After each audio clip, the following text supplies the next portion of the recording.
everybody. Thank you for the 300 subscribers. That's awesome. We topped 300. Thank you very much, everybody, for watching. We're out getting our Christmas tree today. Leo's picked a tree for us. If you look around down here, we are in a section of fir trees and spruce trees. Yeah, well, me and my dad kind of were thinking about which one to pick. Yeah. I want this one right here. So the pickings aren't very good. That one. Because if you look around, I would say most of these have missed the opportunity to be shaped into good Christmas trees. They're just too large at this point.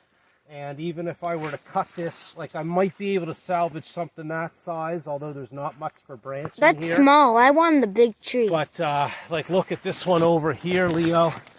This one is like, you know, just too much space here now. I suggested a few trees to my dad, a few other ones. There's some pretty big ones over there. All of the tops of these trees are quite high now, so we've been looking around for a tree that at the top may have a nice full crown, but you can see a lot of them have really sparse crowns going around here. So we missed our opportunity, I think, down on this section of woods to make this into a nice Christmas tree lot. And at this point in time, sadly, we may have to go through here and cut a lot of these down and then start over again with new young trees. When we get home, we're gonna show you all the decorations and stuff. Yeah, we did a good job decorating, didn't we, Leo? Oh yeah. So we're gonna try this one here. Oh, it fell. Big boy fell. Whoa. Oh yeah. Yeah, so it's pretty thick. And then we'll take off the bottom few branches here. Oh, it's one of those kind of this stingy. So this is a what tree? Which one has the stingy needles? I forget what they're called, but I know. Spruce! Yes. Yes. This is a spruce tree we're taking for this Christmas. That takes most of the cutters. He hasn't used this on the channel in forever. No, but I don't want to mess up our tree, so I'll do cutters instead of my axe. And that gives us an area there. When we get home, we'll have to make a fresh cut down here. And that way, if anything starts to heal over here on the bottom, when you make your fresh cut, it'll still draw water up through it. And then we'll probably take some time to shape this tree a little bit better. And we'll figure that out, though, once we have it standing up at home. Now, if you come this way, buddy, I am going to do something here today. This tree is garbage. Just looking at it, it's not a very attractive tree at all. This one we just cut, so I'm going to remove that so that it's not drawing nutrients here anymore. His head is chopped off. I think for next year, the top of this here tree might actually make a nice Christmas tree.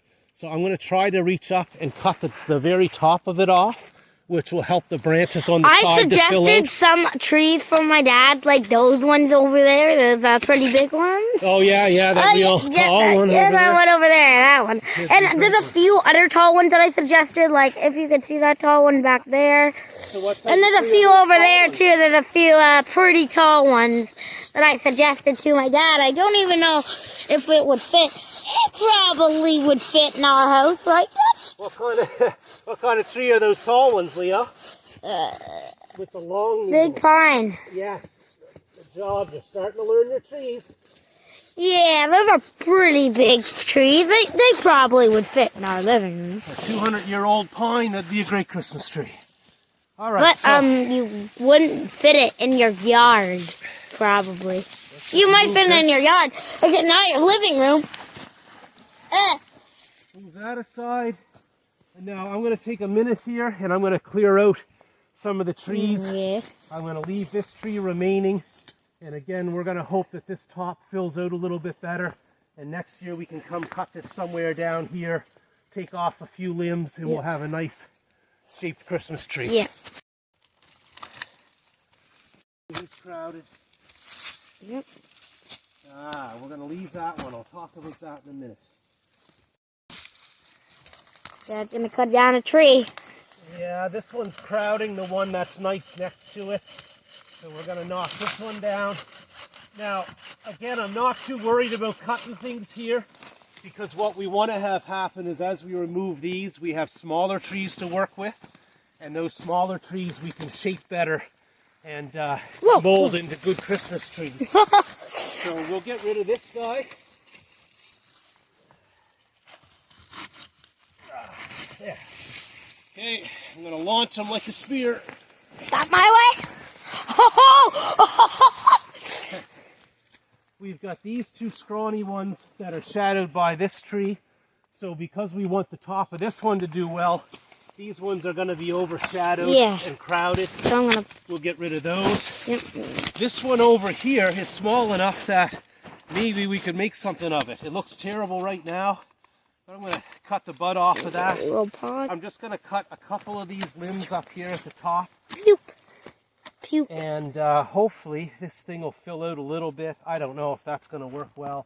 In here, that one's crowding this tree pretty bad.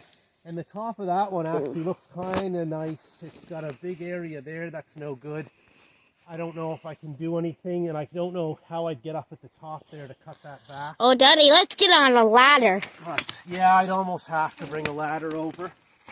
Now, one of the few things down here that I won't cut down, or I'll try not to, are alders. This here looks to me to be an alder. They are hard to spot.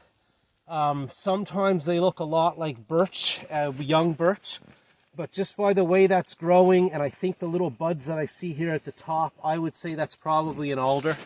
And alder will fix nitrogen into the soil. They grow in really bad conditions. And so anytime I come across those, I try to encourage their growth so that they can kind of help build the soil down here in this area. And also, guys, there's something else to thank you for. Thank you for all the nice comments. Yes. Yeah, we had... I've been getting a lot of nice comments recently. So. We had a phone call with a viewer there today. That was really nice. He expressed that he enjoyed watching the videos. You can see over here, the alder is a darker green color, and the young birch is a lighter brown. They both have these speckled trunks though, so that's where you can get confused with them. And up here at the top, as we come up, you can see the alder has more of these little round buds on it, where the birch, well, it has some buds as well at the top here. But anyways, that's how I've been able to distinguish them, is that these ones here have slightly different color bark to them. And so I'm going to leave the alder here, but we're going to cut that birch there. And we're just going to go around this tree as well. And I think now we have another tree that we might still be able to shape into a Christmas tree down here for next year. We've got broken tools. We're always working with junky stuff around here. And I don't know how I could get up in this. I'm trying to get good angle. How do you think, guys? How do you think being the cameraman? Cameramans don't normally talk as much as I do, but... I love hearing you talk. Look at that. I did it, Leo. Oh. Don't fall. Don't fall. Ah. Hey, did you see the video, guys, when my dad fell off the ladder? Hope you loved that one. I loved it. I loved it. My dad showed me that video because I wasn't there, and I loved it. It was the best video. The best video ever. Something you enjoy about seeing your dad fall? Oh, yeah. My dad showed me it, and I was like, oh, yay. I love that video. So now we've got the top of this one. The top's cut off, and that doesn't look too bad of a shape. I'll maybe trim that back, and a couple more maybe cuts here today. And we've now cleared the ground around it so we don't have trees here growing too close to it and crowding it. What we're doing here, Leo, is just trying to make it grow a little more evenly around. That doesn't look too bad. Take one there. So I don't know if there's much science behind everywhere. This. I tend to just cut where I think it'll look good. There's probably a little more involved with it than that, but like a lot of things, I just kind of do it the way I figure it would be done. Oh. Okay. Give it a little haircut, Leo. Yeah. There. Let's try that. My hands are red. Look. Hopefully that'll make a nice tree next year. Cold? Okay, we can leave it there. Yeah, but we might come back to the camera soon later when we got the tree inside, and we'll show you the decorations, and we'll show some of the decorating when we're decorating the tree. So see you guys later. But if I wanna see you guys later, it's gonna go like in 1 millisecond because I'm gonna pause it. And it's just gonna be we're back here. I think you're rambling, son. Just like you, Dad. Just like you. Okay, so there it is. We have one tree in the wheelbarrow for a Christmas tree. We'll go home and try to shape that. And then we've shaped the crown of this one here and cleared out everything around it. Hopefully that'll make a nice tree at the top next year. And then we have another one just over in there, right there, that we're going to try. We've shaped around that as well and cleared out around it. So a few minutes work here tonight, and we might have 2 nice Christmas trees for another year.